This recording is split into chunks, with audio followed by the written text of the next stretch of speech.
And maybe that's the question to start off with is we can acknowledge that race is real. We can acknowledge that nations are a real thing biblically and God's providence. But how much stock should a Christian be putting in that? Maybe that's a question we'll ask at the beginning. We'll probably be working that whole time through our whole talk here about that. But maybe just from the beginning, start with that. Yeah, so part of the cultural issue that we have, that people are recognizing the problem, is linked to an unbiblically regulated immigration system. So if you had biblically regulated immigration, I don't think the issue of race would be coming up the way it is. But the context is precipitating that.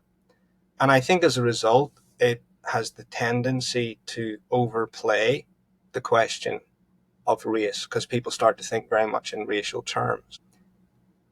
A good thing to do is actually go to Scripture and ask yourself the question as you read from Genesis through Revelation, what emphasis does the Scripture place upon race? And then you evaluate the things that are being said out there. And I think you recognize two things. One is that Scripture does not give an emphasis to this question the way people would magnify it in the present context. And the second thing that you would find is the conclusions of Scripture don't back up many of the conclusions that people are drawing as a result of it. So that's a good place to start. Then I suppose it's also connected to the whole idea of who is my people. That can be answered in two ways. And there's terrible responses to this where it's just like, oh, you're a Christian. Well, your people are the people of God. And as if you have no other people.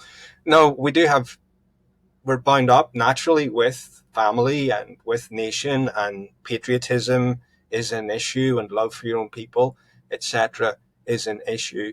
So it's managing that and how Christianity shapes that, brings in other stuff as well, but shapes that. So, maybe we'll go on to speak about the propriety of love for your own people and how that's worked out.